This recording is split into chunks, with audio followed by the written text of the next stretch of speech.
Bismillahirrahmanirrahim. Assalamualaikum warahmatullahi wabarakatuh. Sobat MF Official yang dirahmati Allah, alhamdulillah pada video kali ini kita kedatangan narsum yang luar biasa. Beliau adalah Mbak Laras.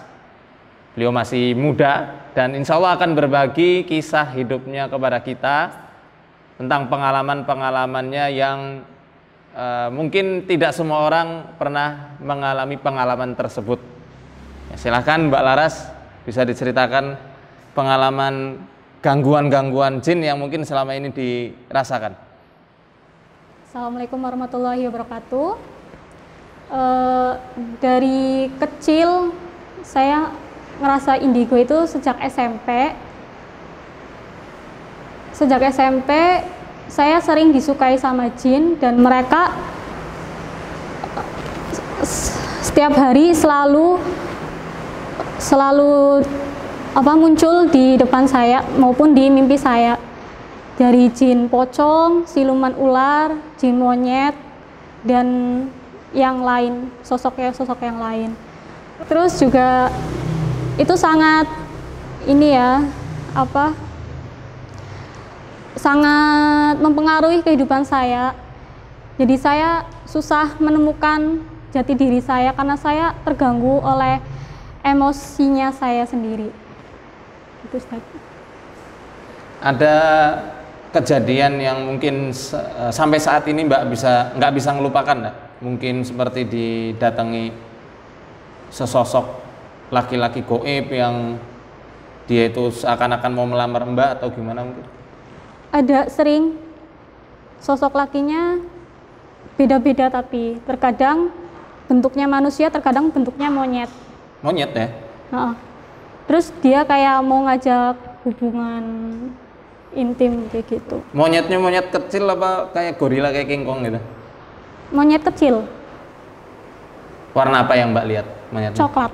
Coklat ya? Baik. Pernah enggak Mbak mau diacak, ayo Laras ikut ke alamku gitu? Pernah, tapi saya nggak pernah mau. Bisa diceritain waktu Mbak diacak yang Mbak rasakan gimana? Waktu itu jam 12 malam saya belum tidur, terus tiba-tiba kamarnya tuh kayak ada asap masuk ke dalam jendela, terus tiba-tiba muncul sosok laki-laki, tapi cuma kepalanya aja. Terus dia ngajak saya main ke alamnya dia, tapi saya menolak, saya nggak mau. Terus setelah itu dia ketawa. Setelah ketawa dia menghilang. Tapi hampir setiap hari sih, cuma sosoknya beda-beda. Wujud lakinya gimana? Gundul. Gundul ya? Masya Allah. Gundul, terus tapi wujudnya kayak transparan gitu, tapi cuma kepalanya aja. Terus yang kedua sosok wanita, tapi cuma setengah badan, dari badan terus ke atas, kukunya panjang-panjang. Terus dia nyentuh saya juga kerasa. Terus yang siluman ularnya, saya bermimpi dikejar-kejar sama ular, terus setelah saya bangun ularnya di depan saya. Kelihatan gitu? Nampak di depan? Kelihatan. Sampai saya langsung berdiri nyalain lampu, terus hilang ularnya. Terus sering setiap hari saya mandi, ularnya ikut ke kamar mandi. Terus saya pokoknya sering nampak sih ularnya. Jadi ular itu ngikut ke kamar mandi, tetapi orang-orang rumah pernah ada yang lihat ular yang datangi Mbak enggak? Ada, tapi nggak semua. Siapa yang pernah lihat kayak gitu? Waktu itu saya keluar kamar mandi, adik masuk, terus adik lihat ularnya. Berarti yang diganggu dalam keluarga Mbak itu nggak hanya Mbak sendiri ya? Iya. Siapa aja yang mungkin ada gangguan? Hampir semua sih, cuma semua. paling sering saya sama ibu. Mbak sama ibu ya? Baik. Nah sekarang umur berapa Mbak? 23 tahun. 23, Masya Allah. Pernah ada yang mau ta'aruf? Ada, dari SMA malah. Dari SMA? Teman SMA gitu? Guru kelas. Gurunya Mbak ya? Selain itu? Selain gurunya mungkin? Dikenalin sama temennya ibu, suruh ta'aruf. Terus dari temen juga ada yang ngajakin ta'aruf, tapi saya nggak pernah mau. ada kejadian yang mungkin di luar akal lah, di luar nalar enggak? Kenapa kok tiba-tiba nikahnya gagal terus? Bisa diceritain mungkin? Oh, kenapa ya? Karena setiap saya, kalau misal laki-laki itu cuma niatnya berteman, saya nggak ilfil. Tapi setelah dia bilang ingin melamar saya, terus rasa ilfil itu timbul. Tiba-tiba benci gitu? Iya, tiba-tiba benci. Apa yang Mbak rasa? Bencinya itu pengen sampai kepengen bunuh enggak? Enggak sih, cuma benci aja. Cuma yang kemarin terakhir, karena saya dipaksa nikah sama ibu, saya udah tunangan sama orang, tapi rasanya saya pengen memberontak. Terus saya minta sama ibu suruh putus tunangan, tapi ibu nggak mau. Akhirnya saya ngancam ibu saya ngurung diri di kamar selama 1 minggu dan nggak makan, cuma makan cemilan aja. Terus akhirnya ibu mau menyetujui permintaan saya untuk putus. Setelah saya putus dengan dia, saya merasa happy. Masya Allah. Sampai betul-betul happy gitu? Iya. Dan saat mengurung diri di kamar, saya juga punya pikiran untuk bunuh diri. Bisikannya kuat enggak untuk bunuh diri? Nggak terlalu kuat sih. Tapi ada pintasan-pintasan gitu ya? Iya, pintasan. Baik. Terus juga setiap saya pergi ke suatu tempat yang ada jurangnya atau sungai, terus kayak ada bisikan-bisikan saya untuk masuk ke jurang atau ke sungai itu. Itu setiap kali saya pergi. Jadi pernah, baru kemarin sih, belum lama, saya belum tidur dan itu masih kejadian jam 12 malam. Tiba-tiba aura kamar saya tuh berbeda, kayak auranya tuh bikin merinding gitu. Terus tiba-tiba saya melihat sesosok laki-laki tanpa kepala, jadi cuma dari sini sampai ke bawah. Terus dia menyentuh saya dan mengajak saya berbuat intim, dan saya bisa merasakan. La haula wala quwwata illa billah. Kalau selama ini Mbak punya pengalaman bisa melihat jin enggak? Iya, cuma sekarang udah ditutup. Dulu sampai melihat jelas atau hanya samar saja? Lihat jelas. Bahkan ada di handphone saya ke foto. Masih ada sampai sekarang? Boleh saya lihat? Nah, ada penampakan jin masuk di kamera foto. Nah, ini. Dulu banyak sih, cuma yang tersisa cuma ini. Mbak kalau jadi YouTuber laris. Karena orang-orang kita ya, banyak sekali yang memang seneng kalau lihat penampakan. Padahal ya itu apa? Ilusi, permainan ilusi dari penyihir-penyihir bangsa jin. Walaupun jin memang bisa madet ya, madet itu berubah bentuk menjadi wujud yang padat. Coba kita lihat penampakan yang ada di HP-nya Mbak Laras. Mana? Itu yang saya lingkarin, yang di bawahnya saya. Ini penampakan yang saya nggak sengaja saya foto. Jadi waktu itu kejadiannya masih sama, jam 12 malam, saya belum tidur. Terus nggak tahu kenapa saya pengen selfie sendiri. Sebenarnya bukan selfie sih, ini video. Tiba-tiba saya pencet video, terus tahu-tahu di belakang saya muncul ini. Terus setelah saya nengok, beneran ada. Terus Mbak lihat wujud aslinya? Wujudnya kayak gini saya lihatnya. Lihatnya, langsung lihat ya? Iya, langsung lihat. Terus setelah itu saya teriak, terus dia ngilang. Coba liatin lagi. Ada berapa Mbak? Cuma satu aja? Yang lain udah kehapus, kehapus. cuma ini yang tersisa. Ya, jadi kelihatan kayak rambut ya? Iya. Rambutnya kayak apa? Kayak rambutnya Sasuke itu. Ini belah ini ya? Iya. Kepalanya cuma setengah kelihatannya. Kepalanya cuma setengah? Karena ketutupan rambutnya. Pengen banjung kate izinnya. Jadi saya memang sulit untuk bersosialisasi dengan masyarakat karena setiap saya bertemu dengan orang, pasti di pikiran saya muncul, oh ini orangnya nggak baik, oh ini orangnya kayak gini, itu pasti. Jadi saya langsung membatasi diri dengan dia. Jadi saya punya teman ya cuma beberapa saja, nggak banyak teman karena bisikan-bisikan itu. Itu terbukti enggak bahwasanya orang itu memang enggak baik? Terbukti. Mbak nyaksikan sendiri gitu ya? Ya, teman-teman, Dari apa yang tadi Mbak Laras sampaikan, sering mimpi ular, sering mimpi pocong, monyet, ya. Sebenarnya ini semua sudah ada penjelasannya dari kitab ulama. Tapi nanti akan kita bacakan dari dua kitab ini, ya, tentang karakteristik jin yang mencintai manusia. Tapi sebelum itu saya mau tanya dulu ke Mbak Laras, ya, karena karakteristik jin ular, ya, mungkin teman-teman juga sering ada yang di dalam tidurnya kok sering mimpi didatangi ular atau sering melihat penampakan pocong.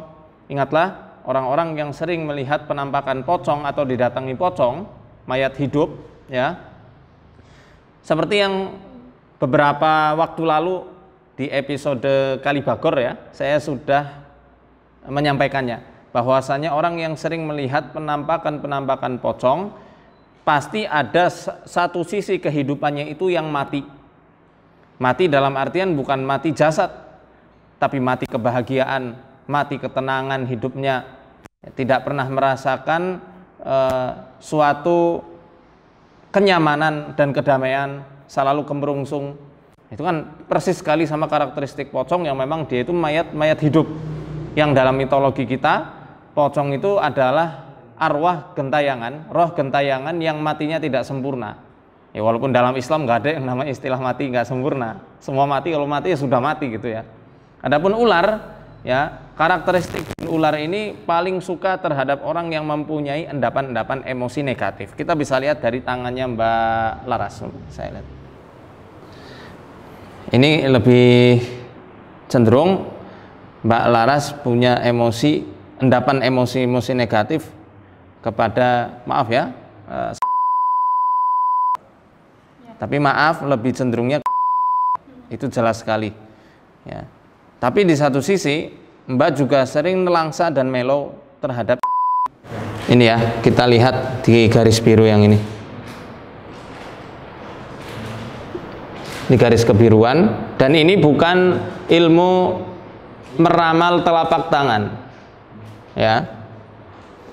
Nanti bisa kita lihat lagi lebih jelas di mata. Dari mata ini lebih kelihatan lagi. Kita lihat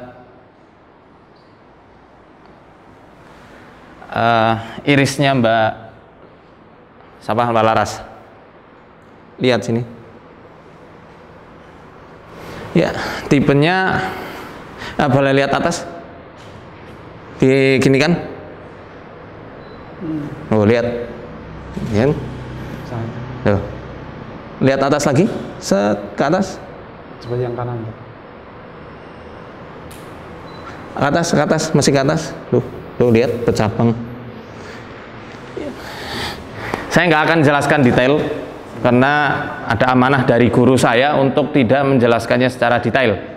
Terlihat dari sklera maupun irisnya Mbak Laras, terlihat bahwasanya ketika ibunda dari Mbak Laras itu sedang hamil, ya, beliau mengalami tekanan, ya, tekanan kejiwaan, tekanan batin yang luar biasa.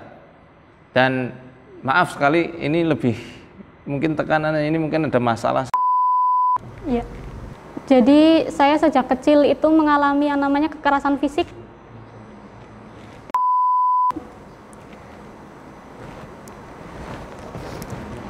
Sejak kecil saya sering melihat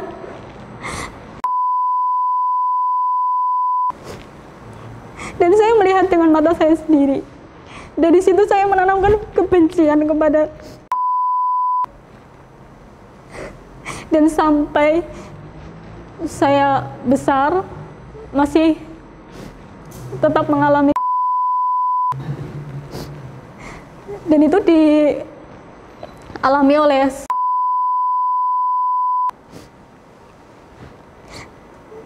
kami semua nggak berdaya, dan sampai saya punya pemikiran untuk bunuh diri waktu itu karena saya merasa sangat tidak tahan melihat. Saya sangat benci, sampai saya juga untuk menikah saya sampai merasa ilfil. Mungkin karena Ya, Masya Allah. Semoga Allah berikan pahala yang besar untuk kesabaran Mbak ya, dan diberikan kesabaran setelah ini, diberikan cahaya keimanan, hidayah taufik untuk ya.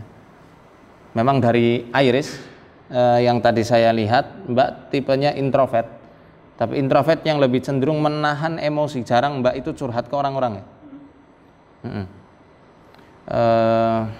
Baik, kondisi inilah yang memang menjadikan jin itu akhirnya betul-betul merasa cinta dan sayang kepada Mbak Laras. Makanya mungkin ini ya, saya belum tanya-tanya lebih lanjut. Jin yang selama ini menggoda dan mengganggu Mbak Laras, bahkan sampai mencintai Mbak Laras, itu berusaha untuk memposisikan dirinya seperti sesosok ayah bagi Mbak Laras. Jadi dia sering belai, dia sering menghibur, dia sering, bahkan ketika Mbak Laras itu tidur dipeluk. Pernah ngerasakan hal demikian? Iya, pernah. Pernah ada yang menasehati enggak? Kalau Mbak lagi sedih, gundah gulana, galau, ya kayak kebapaan gitu sosoknya? Enggak sih, cuma kadang-kadang kalau lagi drop, lagi down banget, tiba-tiba muncul kayak pemikiran yang bikin seneng kayak gitu, akhirnya nggak jadi sedih gitu.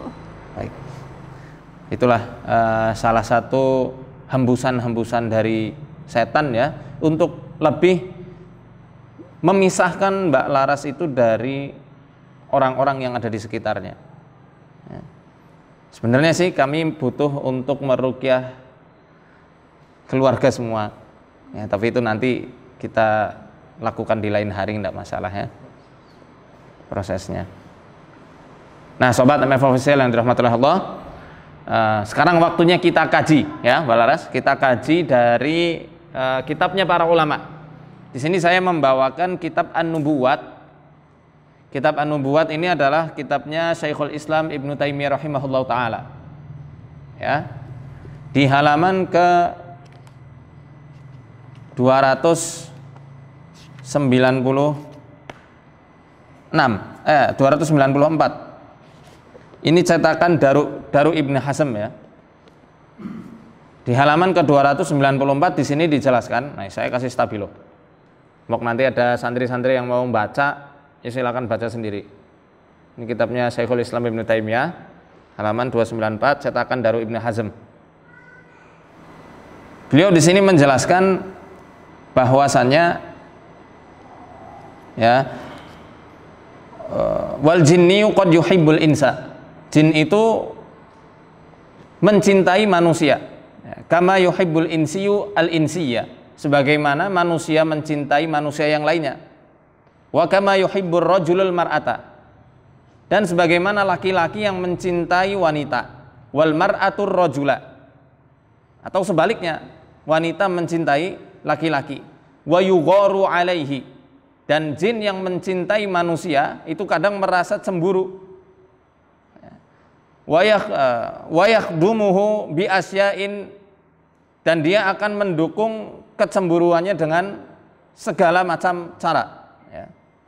Wa idza shara ma'a ghairihi, apabila orang yang dicintainya itu sedang dekat dengan manusia lainnya, faqad yu'aqibuhu bil qatli wa ghairihi, maka dia akan menghukum orang yang dicintai oleh manusianya tersebut ya, dengan apa? Dengan cara membunuhnya atau dengan cara lainnya. Bisa dibuat sakit, bisa dibuat benci, bisa dibuat kecelakaan ya. Yang terpenting bagaimana caranya supaya manusia yang dicintai oleh jin tersebut tidak bisa menikah atau tidak bisa dekat dengan teman-temannya dari bangsa manusia. Ini jahat sekali ya. Jin itu ketika cinta sama manusia, cintanya cinta buta ya.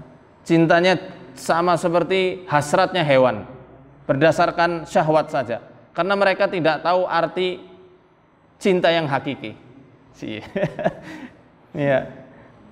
Kalau memang betul-betul cinta dan sayang, orang sayang itu nggak mesti harus memiliki ya. Kalau dia ngakunya sayang dan cinta tapi malah buat orang itu dibenci sama orang lain ya, dibuat antisosial, disakiti, ya itu namanya bukan cinta, memperkosa itu Ya, seperti itu. Ini apa? Salah satu di antara kejahatan-kejahatan dari jin fasik tersebut. Mungkin mereka tidak tahu, nanti bisa kita dakwahi. Dan ini ketika kita bicara seperti ini, saya yakin jin yang ada di dalam dan mengikuti Mbak Laras pun ikut dengar, dan biarlah dia sadar, semoga diberi hidayah sama Allah dan lepas dari Mbak Larasnya, begitu ya. Ini tentang orang-orang yang disenangi sama jin. Dijelaskan juga dalam kitab Fawaid, ya, Fawaidnya Ibnu Qayyim al-Jauziyah, murid dari Syekhul Islam Ibnu Taimiyah, bahwasanya manusia itu memiliki akhlak-akhlak hewan, yang dengan akhlak hewan tersebut jin akan masuk sesuai dengan kondisi psikologis orang yang dia rasuki. Wa fin nafsi min akhlaqil bahaim, di antara jiwa-jiwa manusia keadaannya ada yang seperti sifat-sifat hewan. Ya, seperti contohnya hirsul ghurab, seperti sifat kikirnya al-ghurab. Ghurab itu apa? Burung gagak. Ya, wasarahul kalbi, sifat rakusnya anjing. Ya. Waru'unatut tawus, cerobohnya merak, ya. Wadana'atul ju'al, sifat joroknya ju'al itu apa? Kumbang. Kumbang yang suka kumbang kotoran itu ya. Wa'uququd dhab, sifat pembangkang seperti dhab, biawak. Haqdul jamal, sifat dendamnya onta, ya. Wa wuthubul fahd, sifat menerkam seperti halnya harimau macan tutul. Wutub ini nerkam, ya, dia hobinya itu cari ribut. Makanya orang yang punya khodam harimau itu kan pasti hobinya pengen cari ribut sama orang-orang yang ada di sekitarnya. Itu kalau harimau biasa. Tapi kalau harimau putih, kalau di Nusantara, memang secara emosi dia lebih tinggi, tapi jauh lebih bisa kalem dan tenang, bisa mengendalikan emosinya. Nanti ya perantaraannya untuk melepaskan endapan emosi negatif tersebut bagi orang yang mempunyai khodam harimau putih itu bukan dengan fisik. Kalau orang kita bilang itu menggunakan ain, menggunakan ucapan, celaka kamu, bisa celaka betulan. Nah, itu bisa seperti itu, ya. Wa makrut tha'lab, sifat liciknya serigala. Wa khiffatul farash, ya, kamuflasenya kupu-kupu. Wa naumud dhaba', sifat tidur yang dia itu malas-malesan seperti halnya anjing hutan. Wa abtul al-qird, sifat sembrononya monyet. Nah, ini tadi kan ada monyet ya yang selalu mendatangi Mbak Laras ketika di dalam tidurnya. Sering nggak Mbak ngerasa ada sifat-sifat sembrono yang mungkin terlintas di hati Mbak? Sering. Boleh diceritain apa itu sifat sembrononya? Sembrononya Penjorangan ya, orang baju mas bilang penjorangan ya. Ya mungkin mau bunuh diri tuh ya? Iya, bunuh diri. Selain itulah. Terus selain itu jahil ke saudara sendiri sih. Jahilnya bagaimana? Ya kayak ngumpetin barang-barang gitu. Nah, kan persis. Persis kayak sifatnya monyet. Ini bukan Mbak Larasnya, bukan. Mbak Laras sifat aslinya insya Allah enggak begitu. Tapi kalau tiba-tiba kok pengen ngumpetin sesuatu, ya. Terus apa? Selain ngumpetin apa lagi Mbak? Biasanya ke temen sih. Apa? Ceritain aja. Ya gitu, ngumpetin barang-barang, terus jahilnya yang ngusilin lah. Misal dulu waktu sekolah saya suka nulisin kata-kata ya yang jahil gitu, terus saya tempelin ke punggungnya teman-teman gitu. Waktu sekolah dulu. Pantesan kalau orang kesel itu ngatainnya monyet gitu ya. Sifatnya ngeselin. Ini kata Ibnu Qayyim al-Jauziyah dalam kitab Fawaidnya beliau, dan dikutip oleh Syekh Sa'ad Said Ahmad Abdu dalam kitab Maradus Sihr. Ya. Ini salah satu bisikan untuk bunuh diri, diantaranya bisa jadi dari jin yang sering menampakkan diri seperti sesosok monyet. Ya. Adapun endapan emosi negatif itu yang sering berwujud seperti ular. Ya. Adapun rasa sedih yang berlarut-larut, ya, itu yang biasa menampakkan diri seperti sosok pocong. Wallahu a'lam bishawab. Ya. Ini diantara beberapa kajian kita terhadap sifat-sifat atau karakter-karakter hewan ya, yang bisa jadi muncul dari dalam jiwa manusia, bisa karena sifat emosi bawaan, ya, emosi yang terinstal, atau memang watak. Gitu. Kalau Mbak Laras ini tadi kita lihat lebih cenderung kepada emosi dorongan, terlihat dari iris yang ada di mata beliau, gitu ya. Ya mungkin ini kajian kita dari sisi ilmiah. Ya, kita semua menyampaikan berdasarkan sumber yang insya Allah rajih, berdasarkan turunan dari para guru-guru kita dan para ulama-ulama yang memang ahli dalam bidang ruqyah syar'iyyah. Ya. Nah, Mbak Laras bisa diceritakan lagi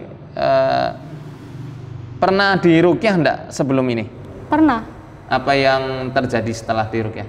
Ketika diruqyah dan setelah diruqyah?